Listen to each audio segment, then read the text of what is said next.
All right. I think this is round 5, but I'm not for sure. It kind of gets a bit distraught, confusing, because they have been going at this now for several weeks. This is highly unusual because Congress gets 2 weeks off during the period of the 4th of July. And, as well as I do, they basically get treated like kings. They not only have lifetime of health care insurance, but they get all kinds of other perks and all kinds of other privileges that your average person don't never get. They have called in an emergency meeting because I believe that they have come across the smoking gun that will basically identify, without a shadow of a doubt, the intent that Donald J. Trump not only masterminded the coup attempt on January the 6th, approximately a year and a half ago, but that he pursued it intentionally, knowing that the deck was stacked against him towards being able to validate his claims. Whenever this reaches this level of consciousness, to the point that now we are seeing this unfold the way that it is being unfolded on this level, now you have a deliberate act of high treason. About 2 or 3 days ago, I was over in Union City, Tennessee at Walmart, and for some unknown reason, I don't know what had come up, I was over in the clearance aisle area where I usually always go, just to scan through it and see if there might be something by chance in there that they're fixing to mark down for a third or half price because it's been on the shelf too long. Sometimes I can find some pretty good bargains on the clearance aisle, and I'm sure a lot of other people do the same thing, because here lately, every time I go into that aisle, it's got 2 or 3, maybe 4 or 5 people in there. Sometimes I've actually had to wait just to get into that aisle because it was going to be too congested. While I was in there, an individual spoke to me. He said, "There is no way in you know what that Donald Trump masterminded a coup and that the election was fraudulent from the get-go. There's no way that this is occurring." I don't know who this individual was. It was a young lad, give or take maybe 25, 30 years old. I could tell by hearing the tone of his voice and what he was saying, and the content of the things that he was talking about, that he was extremely, extremely passionate about what he was talking to me about. And for some reason, he decided, I guess, to feel comfortable, or maybe led, I don't know. Maybe it was just, maybe he'd seen something on TV or the radio, or read something about all of this, and it had him stirred up, because I didn't know him from Adam, and as far as I know, he didn't know me from Adam. But then again, I can't really validate that statement, because as much work as I put out on social media, I bump into people every day that knows me that I don't know them. I bump into people every day that identifies me by image form, and I don't have a clue towards who they are. Matter of fact, it hasn't been but about a month ago, I had a girl over in Greenfield, Tennessee, a woman, a lady. I don't know her name, don't want to know her name. I just know she was driving a red Jeep with a black top on it, that basically followed me down, hunted me down, run me down like a potsy a recorder outfit, paparazzi, in making sure that she was going to get some pictures of me while I was in a cemetery. And then whenever I went to Greenfield, she even got that much more radicalized towards taking pictures of me driving down the road. And as I have said before, I'll say again, I don't have a problem in people identifying who I am or taking pictures of me. I hope that they catch me on the right side. I hope that they catch me on the good side. I hope that they're taking pictures of me to embrace me or to uplift the things that I am representing pertaining to the Lord Jesus Christ. But, you know, if they take pictures of me and they want to, let's say, blow it up and put it on a dartboard somewhere and start shooting darts at it, there's really nothing I can do about that now, is it? Because this is the land of the free. But now whenever it does come to people interceding on a safety image course to the point that they're violating my safety or violating my privacy on my own property here, then it reaches a completely different level. But as long as I'm out there in the eyes of the view of the public domain, there's really nothing I can do about it other than tell you what I'm telling you right now. This particular individual that was talking to me could have very well identified who I was, because I run into that quite frequently toward people knowing who I am and I don't know who they are. But whoever it was boldly spoke up and said that there was no way possible that all this was a sham, and instead of the big lie coming from the Democrats in a stolen election, in actuality, it was the big lie coming from the Republicans towards accusing the Democrats of stealing the election. So because of the crucialness of this particular meeting, I felt like that it was crucial for me to put this on my video some way or another towards putting it on my platform out there, streamlining it, because it is in public domain, and I'm curious to see and hear, just like a lot of people, that why would have they called a special meeting in for these witnesses unless it was something extraordinarily crucial pertaining to this case. Because if they can prove that Donald J. Trump consciously, willfully, intentionally has caused this kind of a dilemma, has caused this kind of,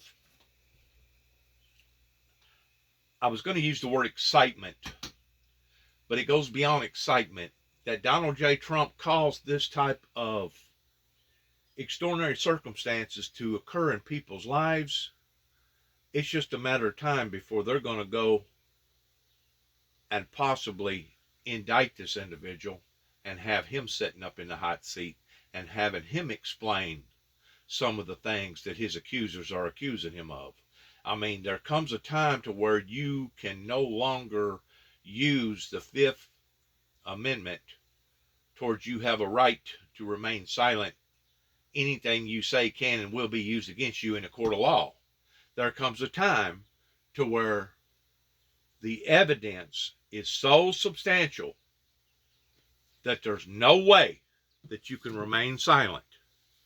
And at that point in time, usually what happens, the way the American laws work, I don't agree with them, but this is what they do because they claim that they're more civilized today than what they was back before World War II or World War I, the way that they handled courts pertaining to high court, pertaining to high treason like this. But the way that they usually do this is that they confront the person before actually pursuing the worst of the worst charges and try to work out some sort of a plea bargain. I still believe that Donald J. Trump owes the American people and the world an apology. I still think that the $150 million that he got from the time that the election had been over with, pertaining to the actual election on November, from the time that he was no longer president on January the 6th, I personally believe that all that money should be given back to various people and he should be charged for fraudulent activity towards stealing. I mean, if we're going to hold people like Martin Luther, if we're going to hold people like Martha Stewart pertaining to inside trading, if we're going to hold other people accountable towards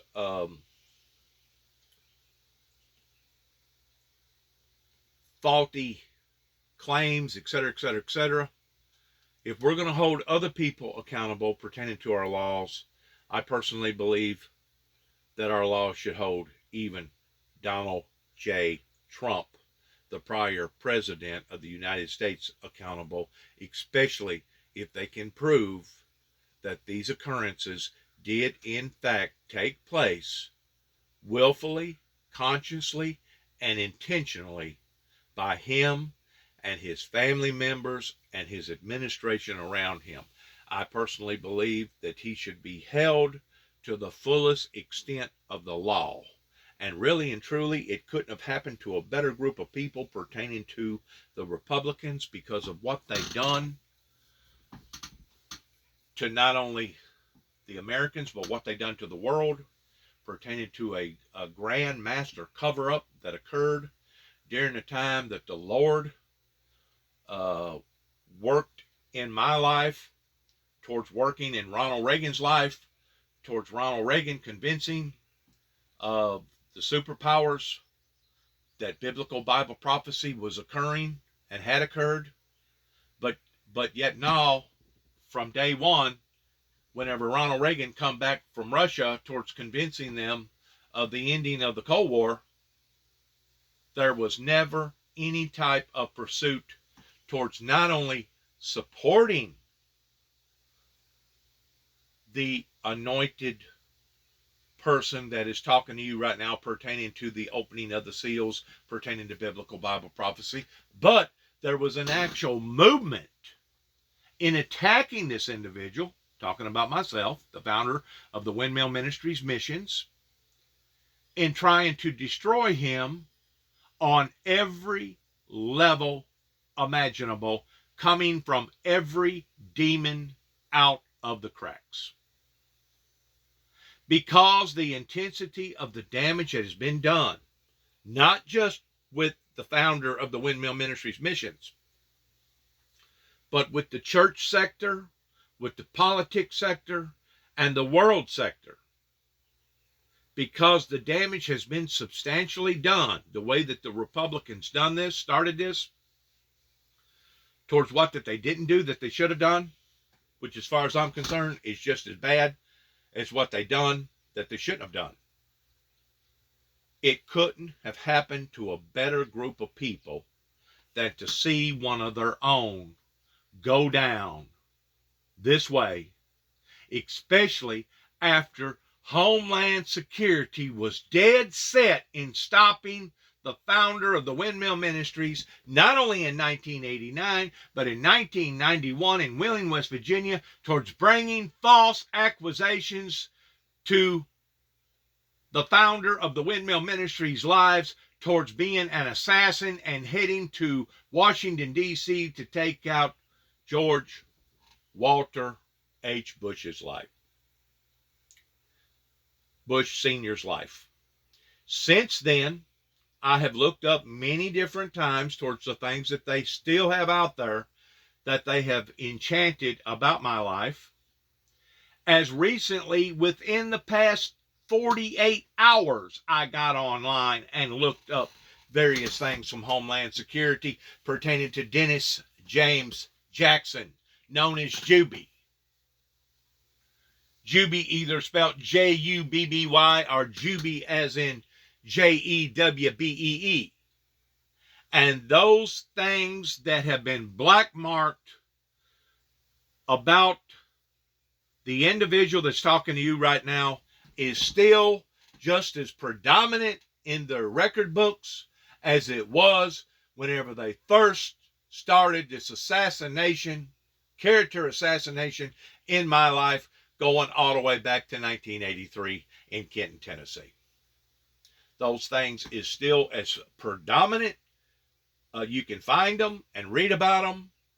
And if the wrong person reads them that's gullible, they're going to believe every stinking word that Homeland Security and the government has written up pertaining to Dennis James Jackson, known as Juby, that lives at 291 Thompson Road, Sharon, Tennessee, zip code 38255, that has dedicated over 30 plus years of his life, spent well over $500,000 in just tangible assets that he has taken out of his own pocket, not counting all the labor hours, not counting all the embarrassment, not counting all the people that could have supported the windmill ministries towards making it tax exempt to where I would have got a better bang for my buck,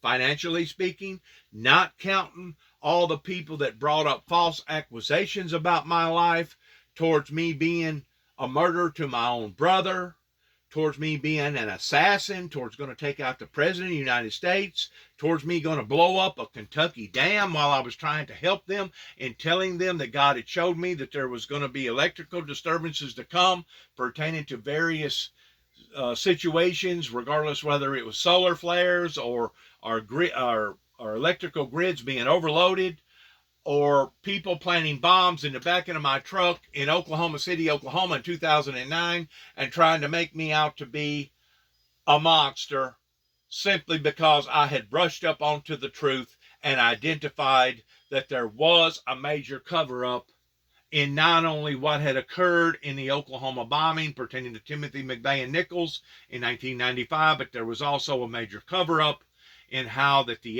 ATF purposely targeted a group of people that was considered doomsday preppers, that sold them all kinds of militarily styled automatic assault rifle, high magazine guns, and then turned around and entrapped them because they didn't pay a certain tax that gave them the right to go in and try to bust or shake down that particular group of people over in Mount Carmel, pretty close to Waco, Texas.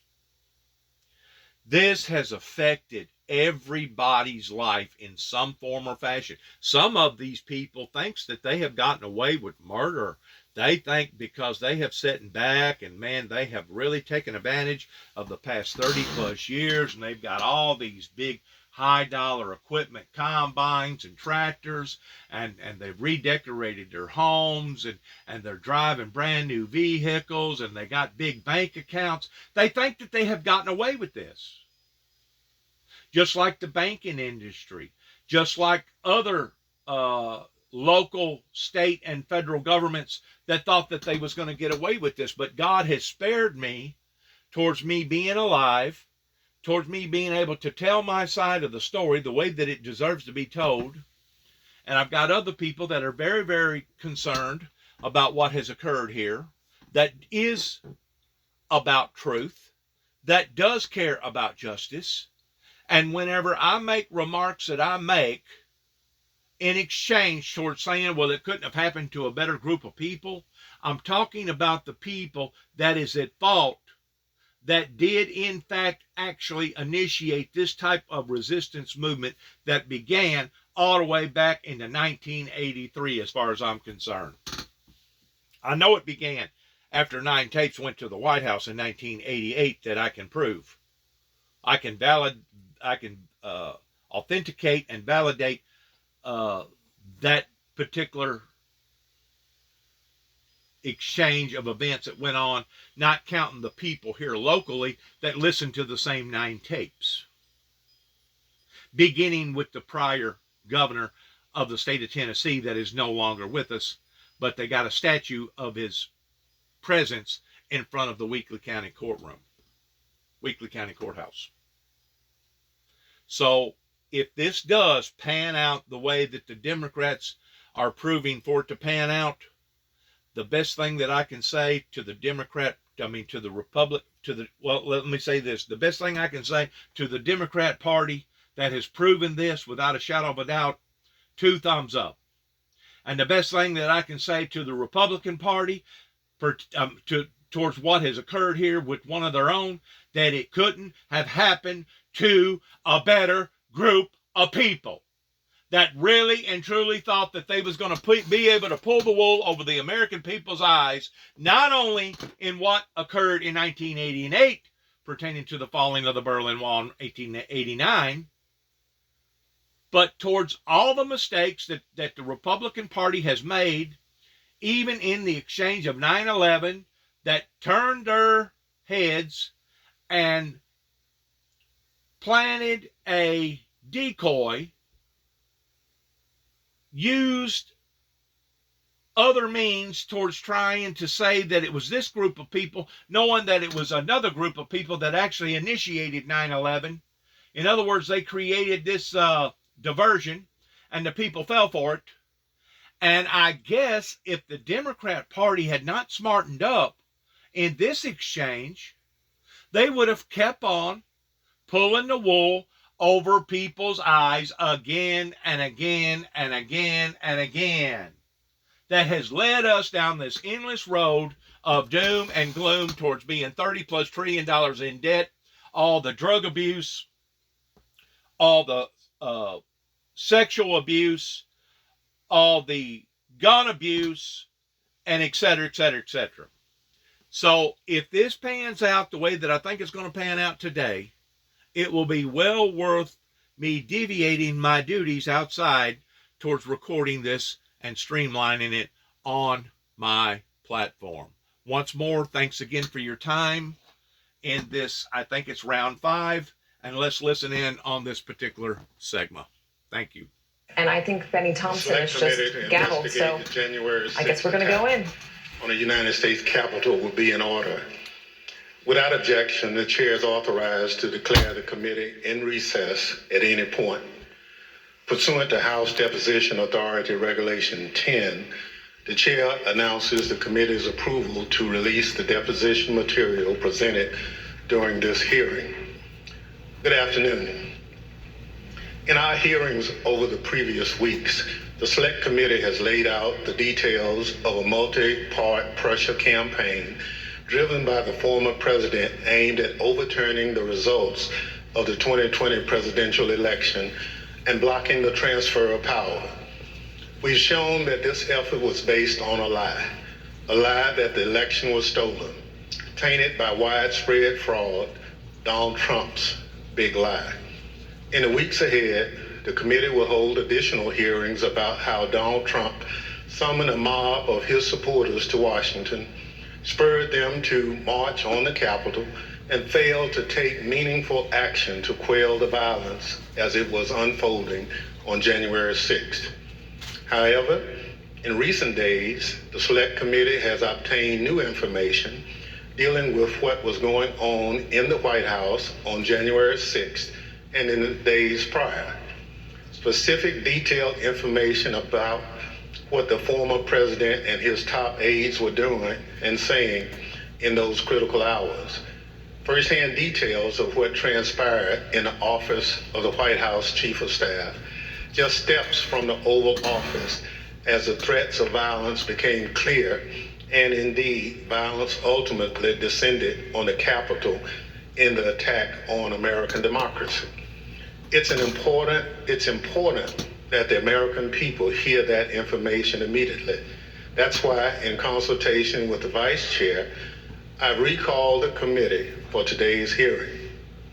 As you've seen and heard in our earlier hearings, the Select Committee has developed a massive body of evidence thanks to the many hundreds of witnesses who have voluntarily provided information relevant to our investigation.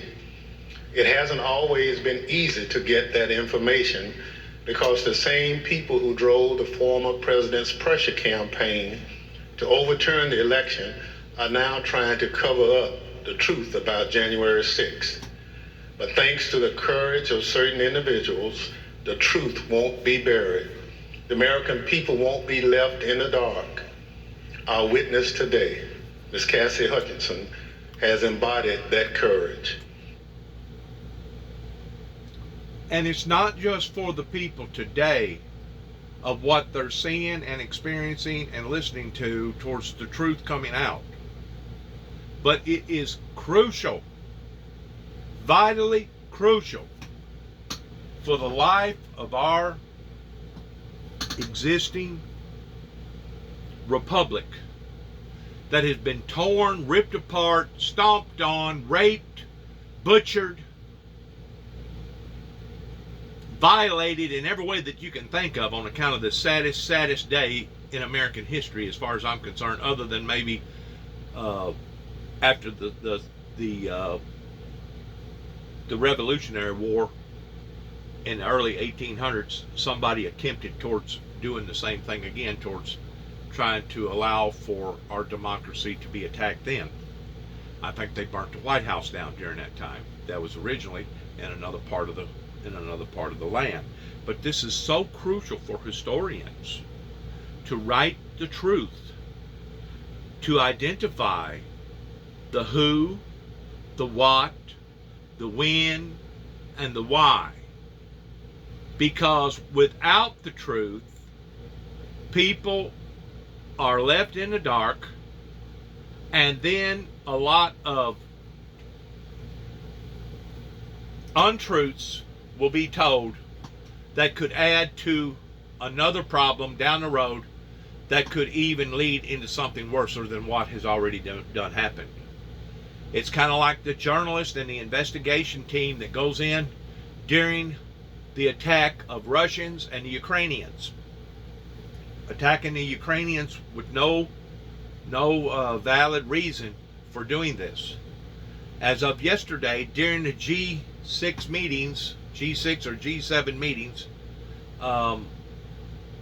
Russia purposely targeted I guess it was like a mall or something that had like 1,000 people in it, and to this day they still don't know for sure how many people got killed in the civilian population. And I think this morning I heard that it was already something like 30 or 36, or not counting all the injuries, where these bombs are purposely deviating over to the civilian life, that there is no military institution nowhere even close to this particular target. So there's no way that President Putin can say that it was a mistake. No way. Because the target that they targeted yesterday was a deliberate act of heathenistic, barbaric war crimes against the civilians of the Ukrainian people in trying to genocide that group of people. And according to the war statutes, beginning with the Geneva Convention, any government that does this is no longer considered an authentic government and should not be looked upon as being an authentic government. And to be quite honest with you, somebody said, well, he needs to be declared as a terrorist organization, the same as the Taliban or the Jihad or some of those other terrorist known groups that we know of over in the Middle East. And to be quite frank with you, it would actually be giving them a bad rap, because even they have their limitations ordinarily, minus 9/11, that come from the Saudi Arabians. But ordinarily they have their limitations in how far that they'll go whenever it comes to these brutal, heinous, barbaric acts of evil. What happened yesterday was exactly that. It was a barbaric, horrendous, heinous act of evil. And poisonous Putin will stand guilty as charged, just like this individual that they're talking about today. If they can prove that he has done what that a great deal of us already knows that he's done, he should be held to the fullest extent of the law, and he should never be allowed to ever step foot in a public domain or a public office ever again. He should be forced to have to apologize to the American people and the world, and he should have to be given back all that money that he obtained during his campaign. It really wasn't a campaign. I guess it was a revitalizing campaign of trying to keep Donald J. Trump still in power, knowing good and well that he had lost. But what adds insult to misery is knowing that he knew that he had lost, but that he still maintained that status quo in the eyes of the general public. And because of it, he should be held to the full extent of the law. Please listen. I won't get into a lot of detail about Ms. Hutchinson's testimony will show. I'll allow her words to speak for themselves. And I hope everyone at home will listen very closely. First, I'll recognize our distinguished Vice Chair, Ms. Cheney of Wyoming, for any opening statements she'd care to offer. Thank you very much, Mr. Chairman. In our first 5 hearings, the committee has heard from a significant number of Republicans. All right, that clarifies that. This is hearing number 6. This is round 6. Former Trump administration Justice Department officials, Trump campaign officials, several members of President Trump's White House staff, prominent conservative judge, and several others. Today's witness, Ms. Cassidy Hutchinson, is another Republican and another former member of President Trump's White House staff. Certain of us in the House of Representatives recall that Ms. Hutchinson once worked for House Republican Whip Steve Scalise, but she is also a familiar face on Capitol Hill because she held a prominent role in the White House Legislative Affairs Office and later was the principal aide to President Trump's Chief of Staff, Mark Meadows. Ms. Hutchinson has spent considerable time up here on Capitol Hill representing the Trump administration, and we welcome her back. Up until now, our hearings have each been organized to address specific elements of President Trump's plan to overturn the 2020 election. Today, we are departing somewhat from that model because Ms. Hutchinson's testimony touches on several important and cross-cutting topics that are relevant to each of our future hearings. In her role working for the White House Chief of Staff, Ms. Hutchinson handled a vast number of sensitive issues. She worked in the West Wing, several steps down the hall from the Oval Office. Ms. Hutchinson spoke daily with members of Congress, with high-ranking officials in the administration, with senior White House staff, including Mr. Meadows, with White House counsel, lawyers, and with Mr. Tony Ornato, who served as the White House Deputy Chief of Staff. She also worked on a daily basis with members of the Secret Service who were posted in the White House. In short, Ms. Hutchinson was in a position to know a great deal about the happenings in the Trump White House. Ms. Hutchinson has already sat for 4 videotaped interviews with committee investigators, and we thank her very much for her cooperation and for her courage. We will cover certain, but not all relevant topics within Ms. Hutchinson's knowledge today. Again, our future hearings will supply greater detail, putting the testimony today in a broader and more complete context. Today, you will hear Ms. Hutchinson relate certain firsthand observations of President Trump's conduct on January 6th. You will also hear new information regarding the actions and statements of Mr. Trump's senior advisors that day, including his Chief of Staff, Mark Meadows, and his White House counsel. And we will begin to examine evidence bearing on what President Trump and members of the White House staff knew about the prospect for violence on January 6th, even before that violence began. To best communicate the information the committee has gathered, we will follow the practice of our recent hearings, playing videotape testimony from Ms. Hutchinson and others, and also posing questions to Ms. Hutchinson live. Mr. Chairman, I yield back. Thank you. Before they go any further, I just want to say that whenever the day that this occurred that I was watching, it first broke my heart.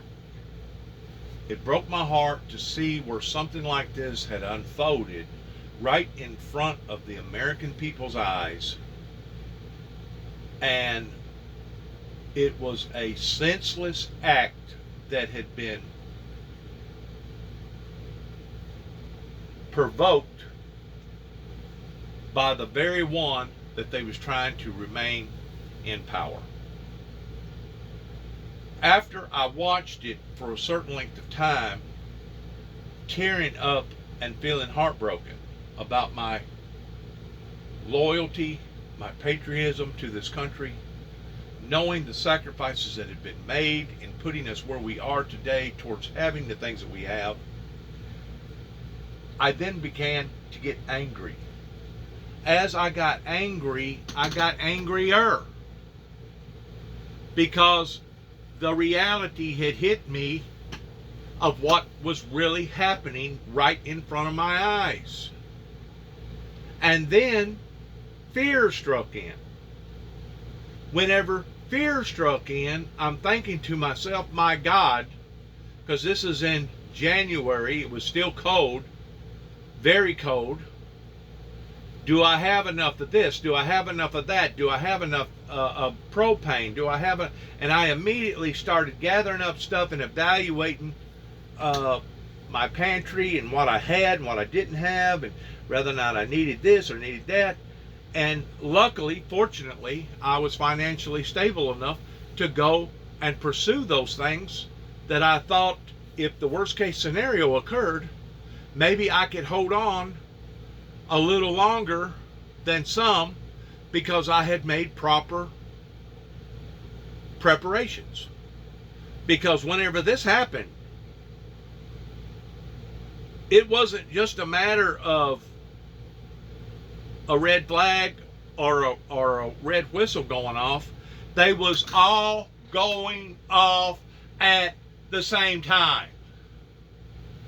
And I realized that a lot of people that have been bamboozled, they've been hoodwinked, they don't want to admit that they was hoodwinked. Matter of fact, I still to this day drive around and still see the atmosphere of Trump banners, flags flying, hoping that he'll run again in 2024. They're still trying to brag that he was the right individual, knowing that he wasn't. So there's no doubt there'll be a certain group of people that will never accept the truth, and there'll be a certain group of people that will always antagonize a lie more so than the truth. Similar towards what that they had done to the windmill ministries here in this area, beginning with the church sector, especially the United Pentecostal people that I tried to partner up with while I was living in Jackson, Tennessee, after 2000. And basically my hand of a partnership or grace or loyalty was slapped back. And that's one of the reasons why that I say what I say today, that these people never wanted true peace.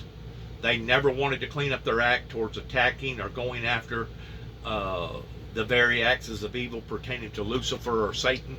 Not only the spiritual Satan, but the physical Satan that is over in Saudi Arabia. They never did truly want peace, and because of it, this is what has occurred in their lives after 30 plus years. And as I've said before, and I'll say again, I hate it that it's happened to the lives of the innocent, but those that was guilty and has fumigated this, it couldn't have happened to a better group of people the way now that it's unfolding.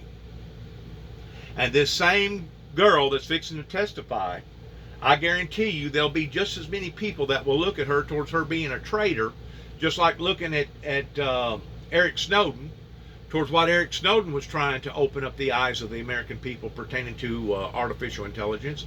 There'll be just as many people that will look at her towards her being a traitor as they will be towards being a courageous hero.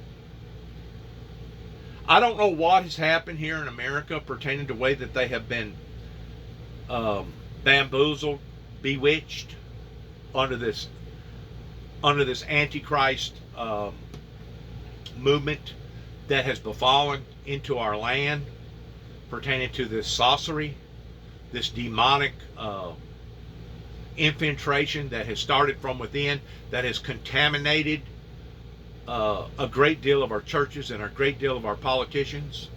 But I guarantee you, I know this, those that did take a part of all this, beginning in Kenton, Tennessee, in 1983, with the crosses and the kneels that I just got through talking about yesterday to another group of people, in regards towards how that a whole group of firemen had to basically quit under the hand of one of their mayors that wanted to start charging them for taxes on their payroll, even though their payroll was less than $600 a week, because they was volunteer fire department. They was volunteers. The corruption, the core of origin that began right here in Northwest Tennessee will be fully exposed. And if it's not fully exposed in my lifetime, in this life, I promise to my viewers and to my supporters and the people that pray for me, it will be exposed in the lifetime to come. There, you think that we have court down here? You hadn't seen court until you have the main court upstairs pertaining to the Great White Throne Judgment Court. You think we're having court down here, which we do. We have court down here. We have hearings down here. We have testimonies down here.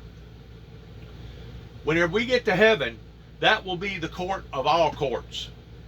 And that will be whenever the truth will come out pertaining to David Moore, pertaining to Tommy Thomas, pertaining to their prosecutors, attorneys here in Weakley County. It will come out pertaining to Judge Pence. It will come out pertaining to their probation officers here. It will come out pertaining to the dirty deeds that Martin PD tried to perform in 2005 in my life. It will also come out pertaining to Shirley K. Jackson. It will also come out the way that my own personal family and friends turned on me and treated me like I was a freaking terrorist at bay. And they'll do the same thing to this young lady that's fixing to testify, just like if Eric Snowden was to come back to America, his life would immediately be in danger, because you would have people that would be wanting to kill him because of him trying to help people. It's got to the point that you cannot help the Americans no more. You can't help them. And whenever you do help them, they'll try to make it out like, well, you're trying to hurt us. No, we're trying to be truthful. Whenever you stand in front of a court of law and you raise your hand and you swear to tell the truth, the whole truth, nothing but the truth, so help me God, that's exactly what it means. It don't mean part of the truth, like a lot of these Christians want to pick and poke, and let's cherry pick of the parts that we want to believe towards the parts that we don't want to believe, or let's misconstrue the truth to the point that we take the truth out of context. I got people that tries to tell me about the Bible that can't tell the difference between what we're going through today pertaining to biblical Bible prophecies towards what was going on during the time that it was going on, all the way back to the Garden of Eden whenever God said to remultiply the earth. They're still stuck on that. They cannot take the frame of reference and the time frame of when it was said and how it was said and where it was said in the right perspective. And that's telling me that these people are living in a lie. They can't tell the difference between fact and fiction. And it's telling me that these people don't know the difference between reality and fantasy. It's telling me that a great deal of the people in America have been fed a sack of goods, and because they're so prideful, they refuse to acknowledge any of their wrongs. That's the purpose for these hearings. That's the purpose for getting down to the bottom of this and finding out the who, the what, the when, and the why. Because it's not only important, crucially important to the generation that's living today, but after we're all dead and gone, and trust me, we're going to die. Those that thinks they're invincible, I guarantee you, life will teach you a lesson too as well, towards you thinking that you're invincible, like you're Superman, like you're going to live forever and ever. Even the biggest oak out in your front yard or backyard, it's going to die one day. It may take it 400 or 500 years, but it's going to deteriorate and it's going to die. Everything has a life expectancy to it, and there's one commodity that we're all short of. You know what that commodity is? Time. We're only here for a certain amount of time, and if we don't get it right in the time period that we're here to get it right in, well, you're not going to have an opportunity of coming back and doing it all over again. In other words, if you don't make it right now, it ain't going to get rightened. It'll be judged, and a great deal of people will be condemned over the things that they didn't do that they should have done.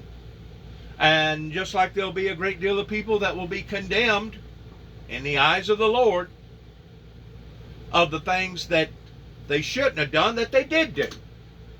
Because one is just as important as the other. Thank you very much. Our witness today is Ms. Cassie Hutchinson, who served in the Trump administration in the White House Office of Legislative Affairs from 2019 to 2020, and as a special assistant to the President in the White House Chief of Staff's office from March 2020 through January 2021. I will now swear in our witness. The witness will please stand and raise her right hand. Listen to this ceremony. You swear or affirm under penalty of perjury that the testimony you're about to give is the truth, the whole truth, and nothing but the truth. So help you God. Thank you. You may. Now, whenever he said that, he went at that in 3 different directions. That's called 3D. You don't just tell certain parts of the truth and the other part you leave out. You tell the whole truth, nothing but the truth. He went at that on 3 different levels. That is conforming in the whole truth. So help you God. And if you're not telling the whole truth and you're leaving bits and pieces out, well, now you're telling untruthful truths, which is basically a lie. Some people say, well, I didn't tell a lie. No, but you didn't tell the whole truth. And by not telling the whole truth is actually a lie. Because you sworn that you was going to tell nothing but the truth, the whole truth. So help you God. And you failed to do so. In this particular event, in this particular testimony, in this particular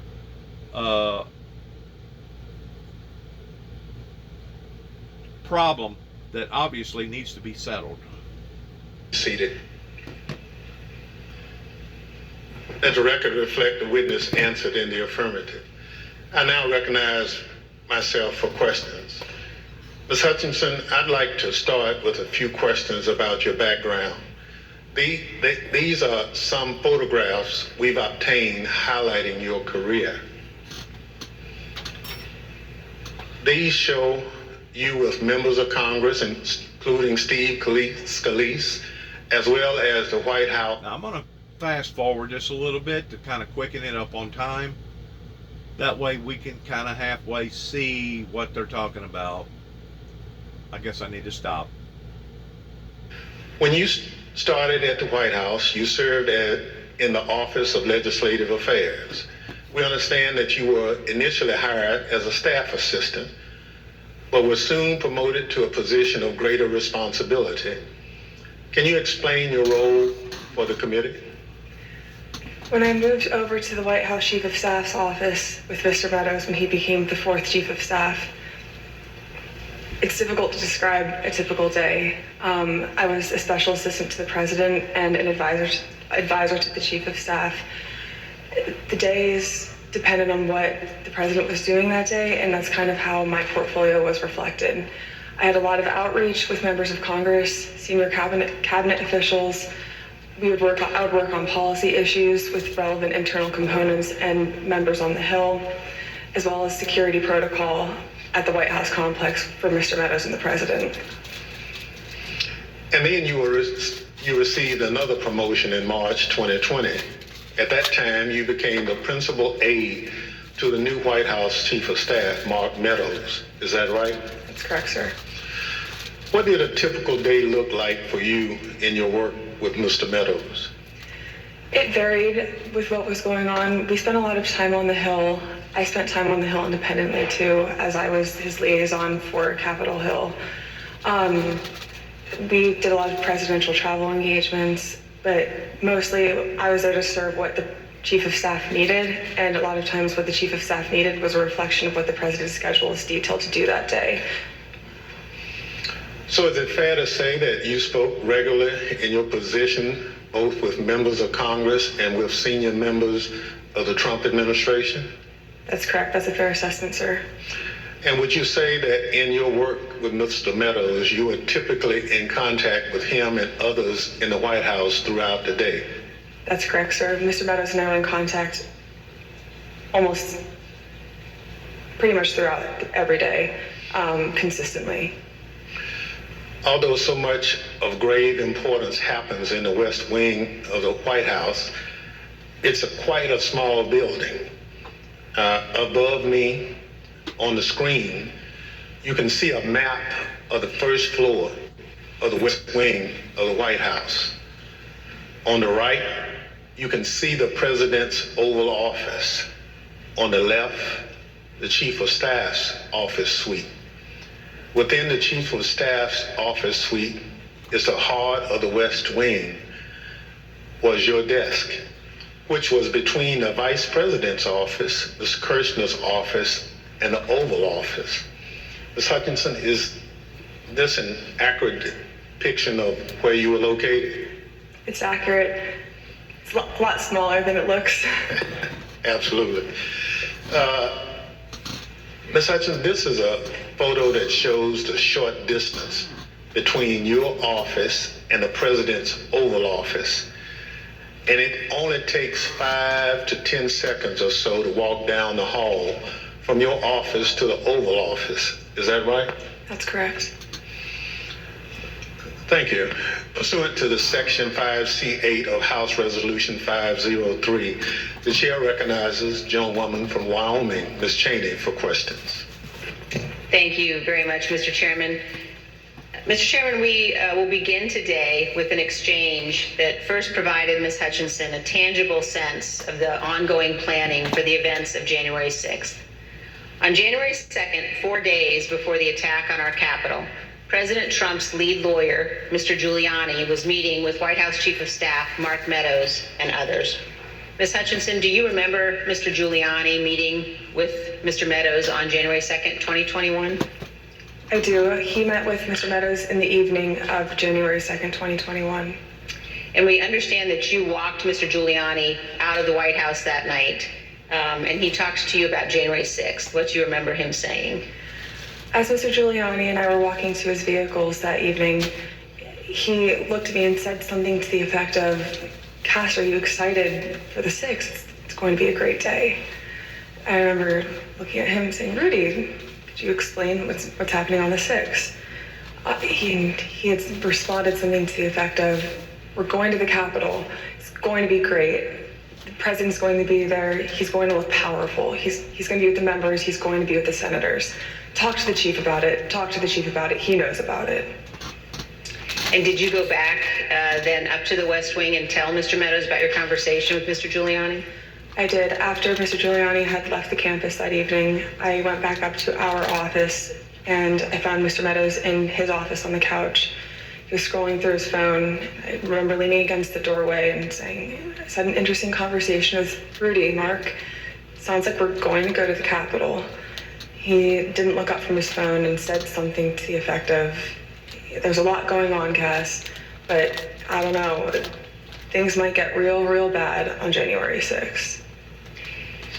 Ms. Hutchinson, Mr. Meadows is engaged in litigation with the committee to try to avoid testifying here. What was your reaction when he said to you things might get real bad? In the days before January 2nd, I was apprehensive about the 6th. I had heard general plans for a rally. I had heard tentative movements to potentially go to the Capitol. But when hearing Rudy's take on January 6th and then Mark's response, that evening was the first moment that I remember feeling scared and nervous for what could happen on January 6th.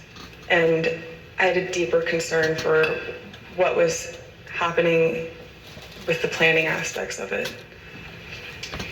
Thank you, Ms. Hutchinson. Today, we're going to be focusing primarily on the events of January 5th and 6th at the White House. But to begin and to frame the discussion, I want to talk about a conversation that you had with Mr. John Ratcliffe, the Director of National Intelligence. And you had this conversation in December of 2020. Mr. Ratcliffe was nominated by President Trump to oversee U.S. intelligence, our U.S. intelligence community. And before his appointment, Mr. Ratcliffe was a Republican member of Congress.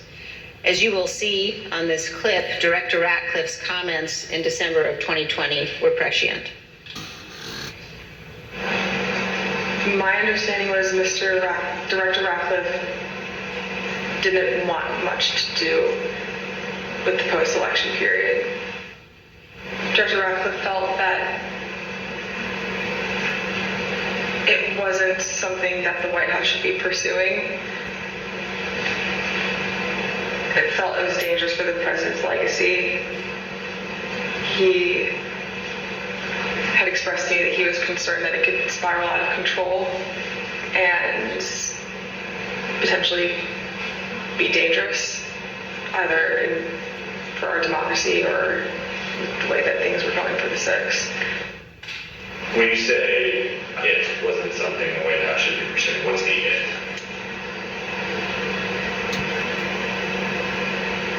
Trying to fight the results of the election, finding missing ballots, pressuring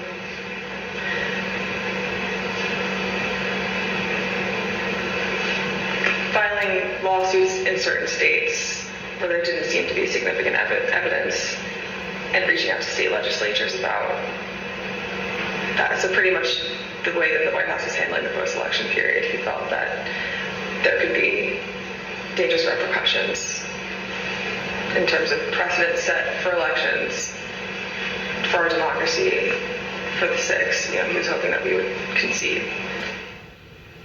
So, Ms. Hutchinson, now we're going to turn to certain information that was available before January 4th and what the Trump administration and the president knew about the potential for violence before January 6th. On the screen, you will see an email received by Acting Deputy Attorney General Donahue on January 4th from the National Security Division of the Department of Justice. Mr. Donahue testified in our hearings last week. The email identifies apparent planning by those coming to Washington on January 6th to, quote, occupy federal buildings, and discussions of, quote, invading the Capitol building. Here's what Mr. Donahue said to us. And we knew that if you have tens of thousands of very upset people showing up in Washington, D.C., that there was potential for violence. The U.S. Secret Service was looking at similar information and watching the planned demonstrations. In fact, their intelligence division sent several emails to White House personnel like Deputy Chief of Staff Tony Ornato and the head of the President's Protective Detail, Robert Engel, including certain materials listing events like those on the screen. The White House continued to receive updates about planned demonstrations, including information regarding the Proud Boys organizing and planning to attend events on January 6th. Although Ms. Hutchinson has no detailed knowledge of any planning involving the Proud Boys for January 6th, she did note this. I recall hearing the word Oath Keeper and hearing the word Proud Boys closer to the planning of the January 6th rally when Mr. Giuliani would be around. On January 3rd, the Capitol Police issued a special event assessment. In that document, the Capitol Police noted that the Proud Boys and other groups planned to be in Washington, D.C. on January 6th and indicated that, quote, unlike previous post-election protests, the targets of the pro-Trump supporters are not necessarily the counter-protesters as they were previously, but rather Congress itself is the target on the 6th.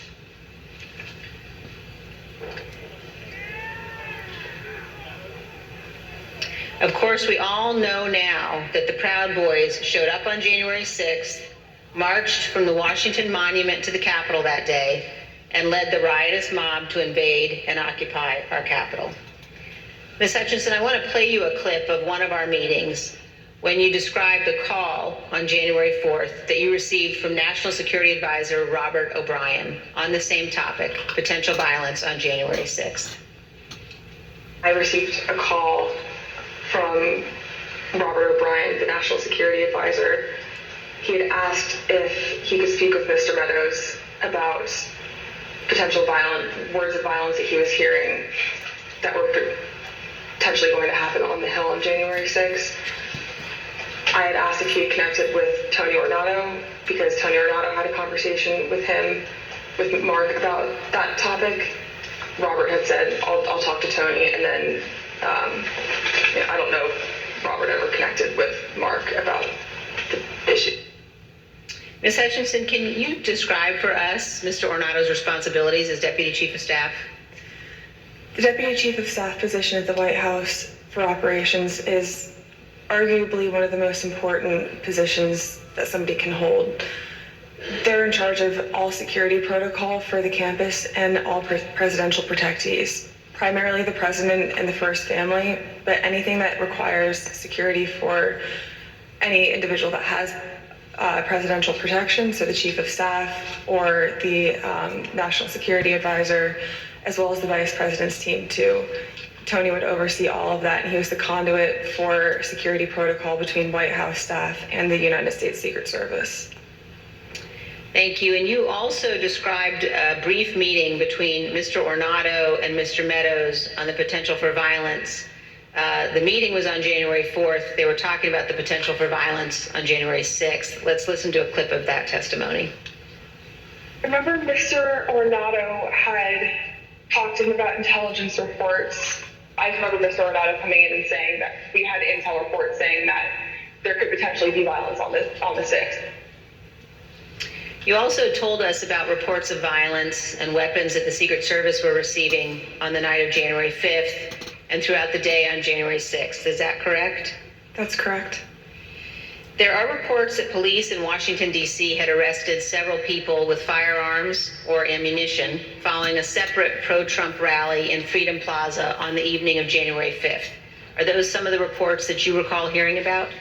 They are.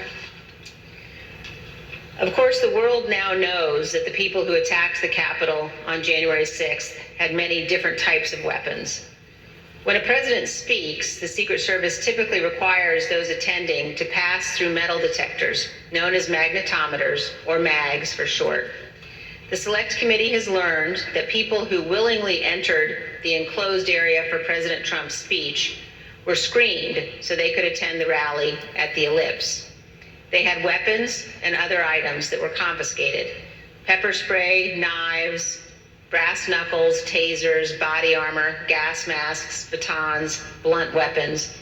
And those were just from the people who chose to go through the security for the president's event on the Ellipse, not the several thousand members of the crowd who refused to go through the MAGs and watched from the lawn near the Washington Monument. The Select Committee has learned about reports from outside the magnetometers and has obtained police radio transmissions identifying individuals with firearms, including AR-15s, near the Ellipse on the morning of January 6th. Let's listen. There's an individual in a tree. It's going to be a white male, about 6 feet tall, tin-billed, brown cowboy boots. He's got blue jeans and a blue jean jacket, and underneath his blue jean jacket, the plaintiff's stock with AR-15. He's going to be with a group of individuals, about five to eight other individuals. Two of the individuals in that group at the base of the tree, near the porta potties, were wearing green fatigues, green olive-drab style fatigues, about 5'8", 5'9", skinny white males, brown cowboy boots. They had Glock-style pistols in their replacement. 8736 with the message that subject, weapon on his right hip. By the way, he's in the tree. Motor 1, make sure PPD knows they have an elevated threat in the trees outside of Constitution Avenue. Look for the Don't Tread on Me flag, American flag face mask, cowboy boots, weapon on the right side hip. I've got 3 men walking down the street in fatigue, carrying AR-15, copy at 1 people independent.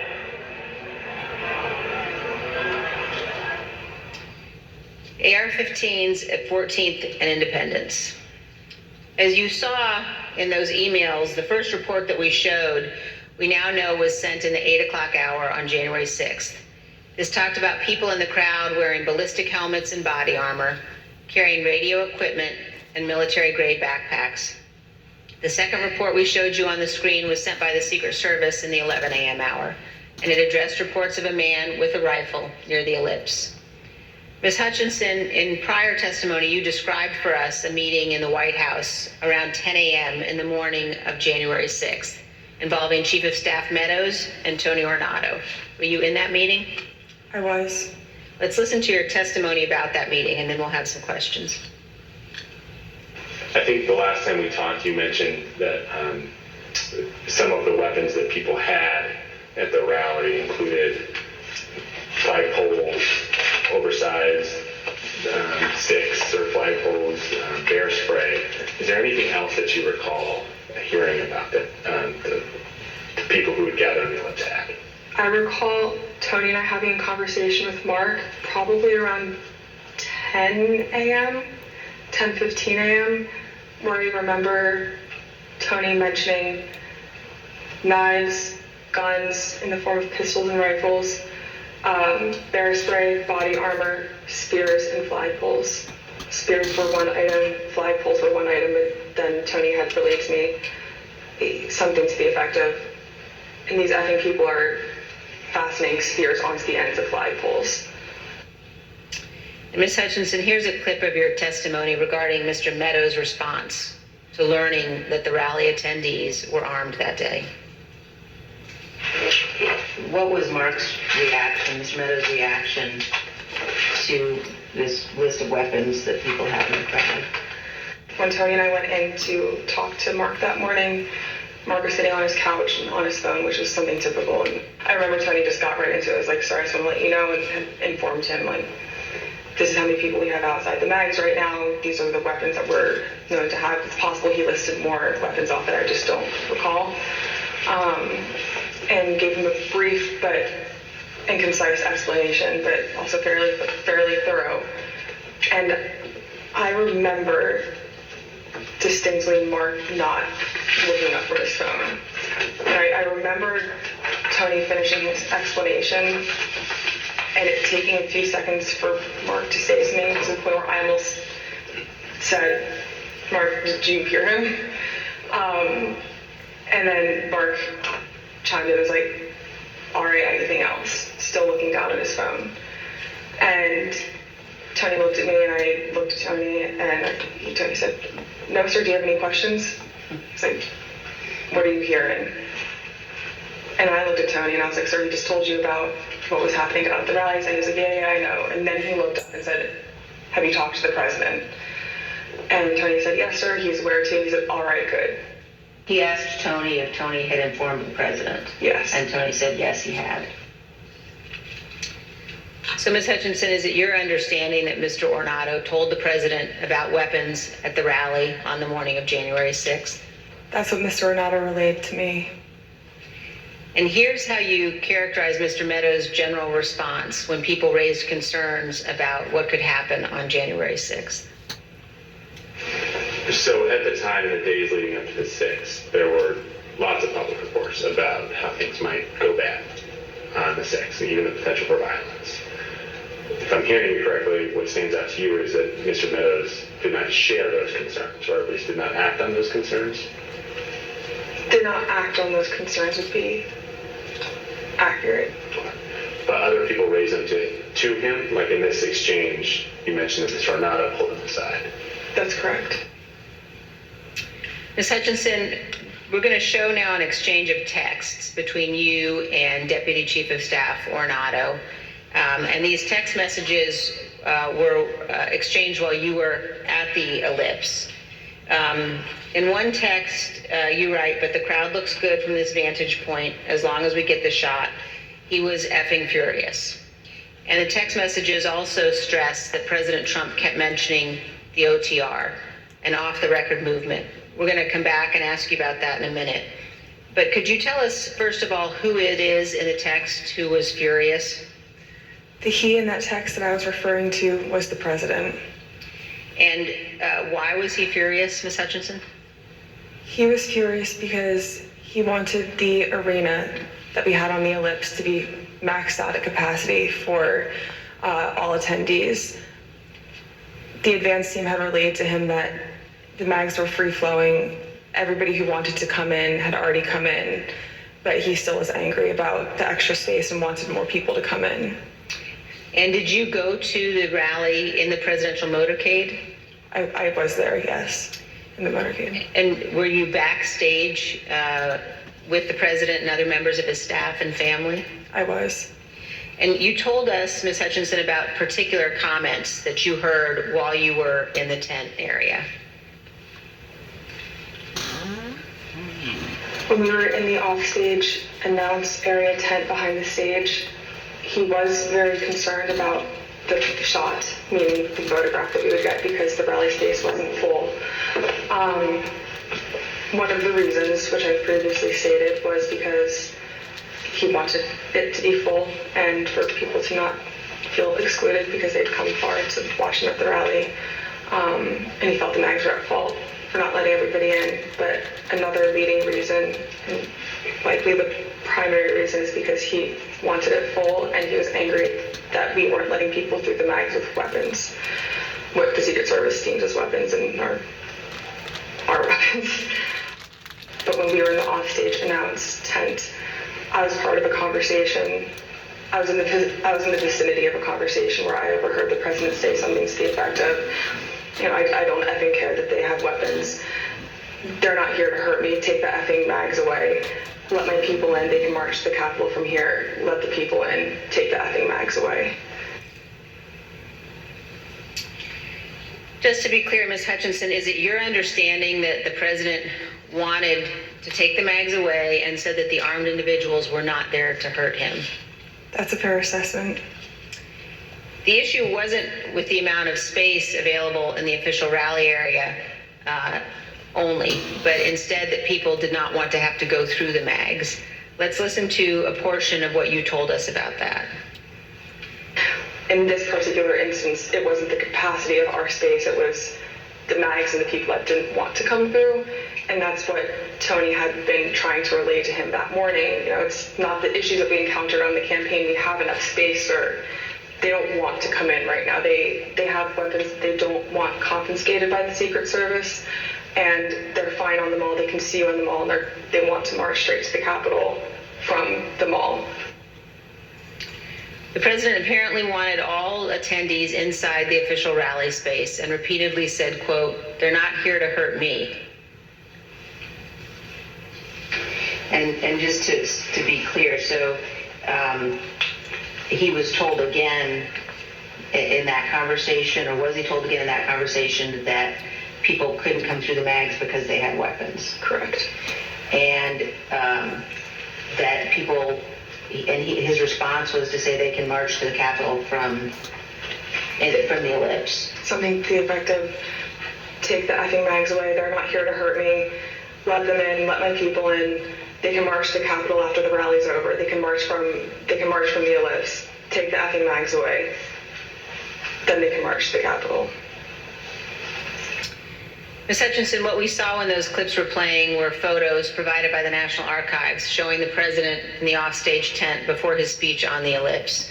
You were in some of those photos as well. And I just want to confirm that is when you heard the president say the people with weapons weren't there to hurt him, and that he wanted the Secret Service to remove the magnetometers. That's correct. In the photos that you displayed, we were standing towards the front of the tent with the TVs, really close to where he would walk out to go onto the stage. These conversations happened 2 to 3 minutes before he took the stage that morning. Let's reflect on that for a moment. President Trump was aware that a number of the individuals in the crowd had weapons and were wearing body armor. And here's what President Trump instructed the crowd to do. We're going to walk down, and I'll be there encourage you. We're going to walk down. We're going to walk down anyone you want, but I think right here we're going to walk down to the Capitol. And the crowd, as we know, did proceed to the Capitol. It soon became apparent to the Secret Service, including the Secret Service teams in the crowd, along with White House staff, the security at the Capitol would not be sufficient. I had 2 or 3 phone conversations with Mr. Renato when we were at the ellipse, and then I had 4 men on Mr. Meadows' detail with me in between those individuals and then a few other bodies on the ground, just the Secret Service doing advance. They were getting notifications through their radios, and Mr. Renato in one phone conversation had called me and said, make sure the chief knows that they're getting close to the Capitol. It's having trouble stacking bodies. And Ms. Hutchinson, when you said they were having trouble stacking bodies, did you mean that law enforcement at the Capitol needed more people to defend the Capitol from the rioters? It was becoming clear to us and to the Secret Service that Capitol police officers were getting overrun at the security barricades outside of the Capitol building, and they were short people to defend the building against the rioters. And you mentioned that Mr. Ornato was conveying this to you because he wanted you to tell Mr. Meadows. So did you tell Mr. Meadows that people were getting closer to the Capitol, that Capitol Police was having difficulty? After I had the conversation with Mr. Meadows, after I had the conversation with Mr. Ornato, I went to have the discussion with Mr. Meadows. He was in a secure vehicle at the time making a call. So when I had gone over to the car, I went to open the door to let him know, and he had immediately shut it. I don't know who he was speaking with. It wasn't something that he regularly did, especially when I would go over to give him information. So I was a bit taken aback, but I didn't think much of it, and thinking that I would be able to have the conversation with him a few moments later. And were you able to have that conversation a few moments later? Probably about 20 to 25 minutes later. There was another period in between where he shut the door again, and then when he finally got out of the vehicle, we had the conversation. But at that point, there was a backlog of information that he should have been made aware of. And so you opened the door to the control car and Mr. Meadows pulled it shut? That's correct. And he did that 2 times? That's correct. And when you finally were able to give Mr. Meadows the information about the violence at the Capitol, what was his reaction?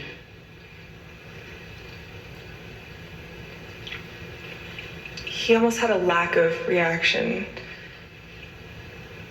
I remember him saying, all right, something to the effect of, how much longer does the president have left in his speech? Again, much of this information about the potential for violence was known or learned before the onset of the violence, early enough for President Trump to take steps to prevent it. He could, for example, have urged the crowd at the ellipse not to march to the Capitol. He could have condemned the violence immediately once it began, or he could have taken multiple other steps. But as we will see today and in later hearings, President Trump had something else in mind. One other question at this point, Ms. Hutchinson, were you aware of concerns that White House counsel Pat Cipollone or Eric Hirschman had about the language President Trump used in his ellipse speech? There were many discussions the morning of the 6th about the rhetoric of the speech that day. In my conversations with Mr. Hirschman, he had relayed that we would be foolish to include language that had been included at the president's request, which had lines along to the effect of, fight for Trump, we're going to march to the Capitol, I'll be there with you, fight for me, fight for what we're doing, fight for the movement. Things about the vice president at the time too. Both Mr. Hirschman and White House counsel's office were urging the speechwriters to not include that language for legal concerns and also for the optics of what it could portray the president wanting to do that day. And we just heard the president say that he would be with his supporters as they marched to the Capitol.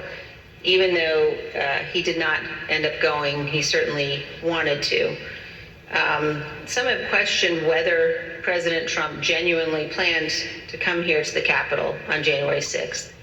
In his book, Mark Meadows falsely wrote that after President Trump gave his speech on January 6th, he told Mr. Meadows that he was, quote, speaking metaphorically about the walk to the Capitol. As you will see, Donald Trump was not speaking metaphorically.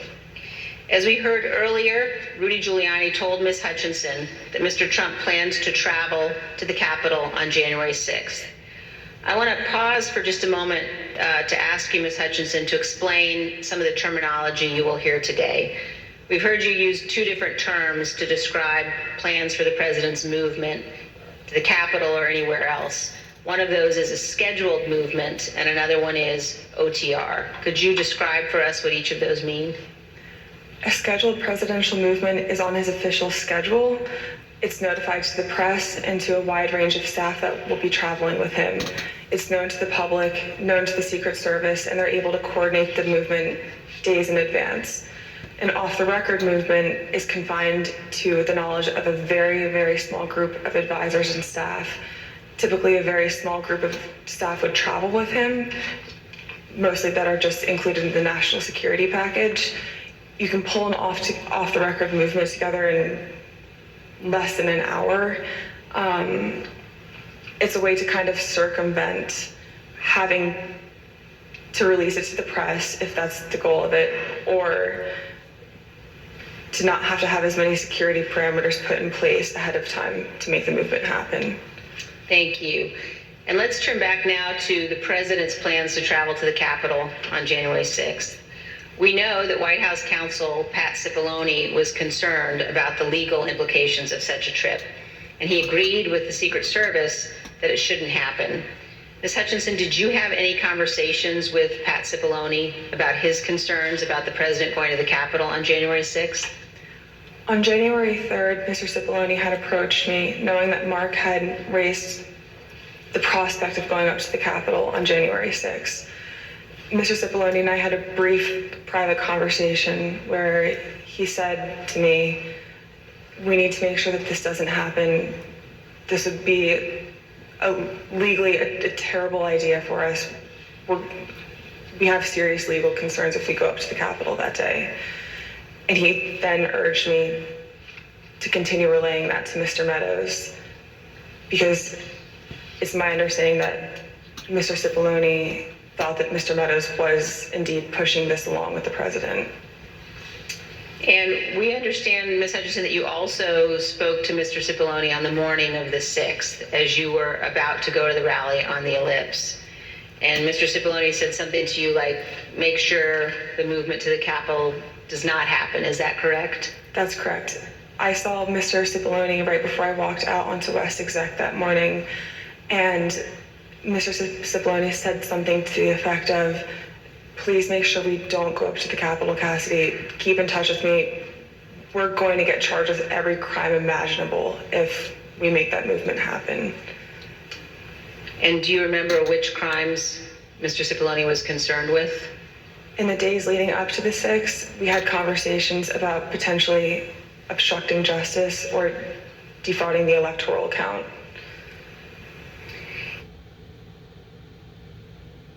Obstructing justice or defrauding the electoral count. Injustice or defrauding the electoral count. Let's hear about some of those concerns that you mentioned earlier in one of your interviews with us. Having a private conversation with Pat late in the afternoon of 3rd or 4th, that Pat was concerned it would look like we were obstructing justice or obstructing the electoral college count. And I apologize for probably not being very firm with my legal terms here, but that it would look like we were obstructing what was happening on Capitol Hill. And he was also worried that it would look like we were inciting a riot. or encouraging a riot to erupt on the Capitol, at the Capitol. Or encouraging a riot to erupt on the Capitol. We were looking at something that was happening on Capitol Hill, and he was also worried that it would look like we were inciting a riot or encouraging a riot to erupt on the Capitol, at the Capitol. Was happening on Capitol Hill, and he was also worried that it would look like we were inciting a riot or encouraging a riot to erupt on the Capitol, at the Capitol. So these things was already being discussed a couple of days before the January 6th, because the hoopla was going up towards hyping this situation. And various people in Donald Trump's orbit was not only concerned, but they was discussing their concern, because they could read between the lines in understanding that whenever you're in front of the people, every little single thing, including the things that you may not think that other people are listening to, watching, or observing, will in fact be scrutinized. So they already knew pre-January 6th that this was not going to look good at all in the eyes of the general public. And not only was they concerned, but they was voicing their concerns.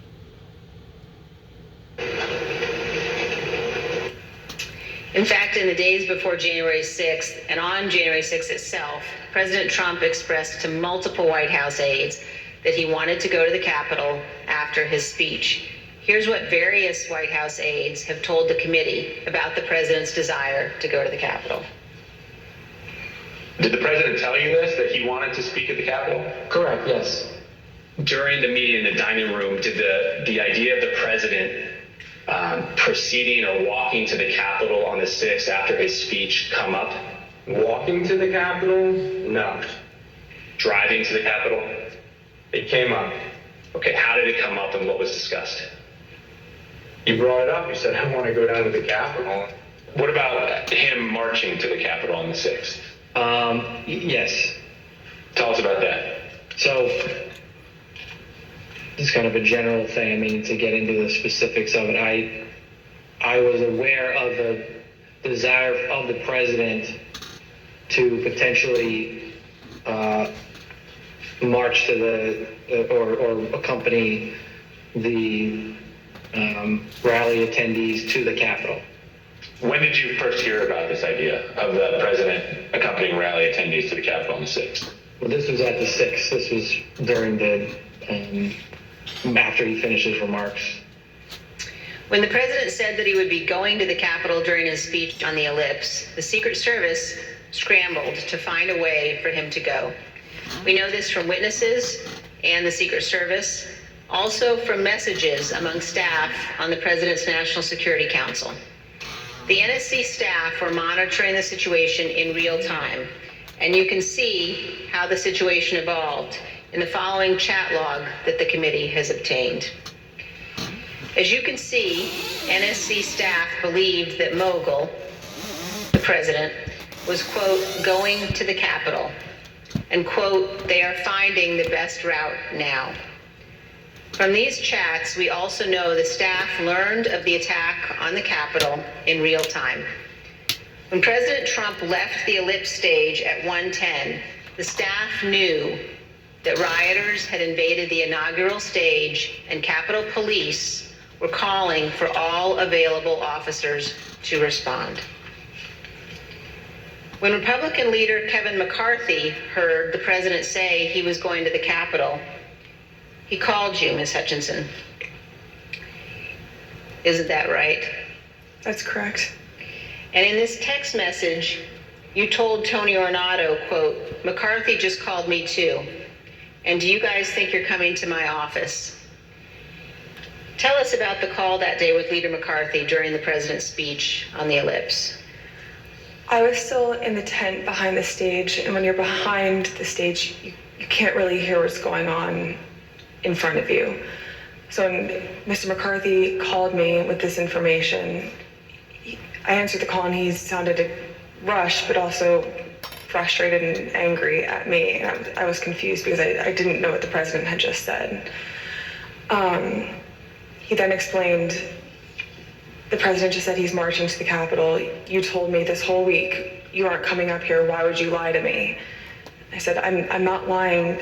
I wasn't lying to you, sir.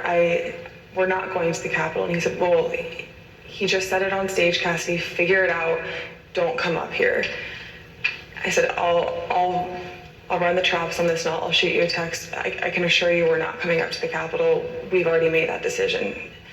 He pressed a little bit more, believing me, but I think frustrated that the president had said that. And we ended the phone conversation after that. I called Mr. Ornato to reconfirm that we weren't going to the Capitol, and which is also in our text messages. I sent Mr. McCarthy another text telling him the affirmative that we were not going up to the Capitol, and he didn't respond after that. And we understand, Ms. Hutchinson, that the plans for the president to come to the Capitol had included discussions at some point about what the president would do when he came up to the Capitol on January 6th.